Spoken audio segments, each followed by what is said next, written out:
With the referendum on the Scottish independence taking place next year and Alex Salmons's white paper being published, both unionist and separatist political parties are putting pressure on undecided Scottish citizens to take positions on the issue. The Conservatives and Better Together would prefer for Scotland to stay in the United Kingdom. There are some practical reasons. One is that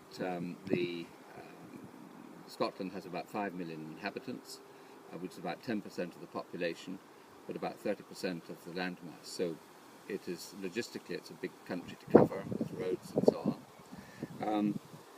Also, a serious problem for Scotland, an independent Scotland, is the fact that about 54% of the people work for the government. I include in that the National Health Service, but they are employed by the state. I think then, from a political point of view, there is nothing the bureaucrats in Europe would like more than to balkanize Britain, divide it up into little bits, and then they can control the little bits more easily. And the fact is that most of us feel British.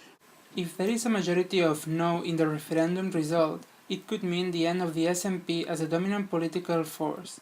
It is also likely that the debate will focus on providing more powers to Holyrood as a full fiscal autonomy.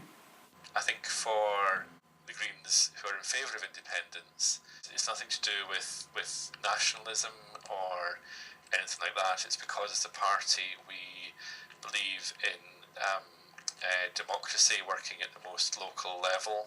We see independence for Scotland as a means, as a kind of step along that process, that having our kind of national government based in Edinburgh and dealing with a smaller, a smaller entity than the United Kingdom, that's a more democratic approach than having the government at Westminster in London. A majority of yes would represent the beginning of the negotiations with the United Kingdom on a constitutional agreement.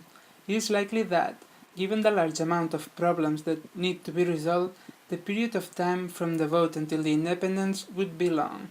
Full independence could be achieved in 2016.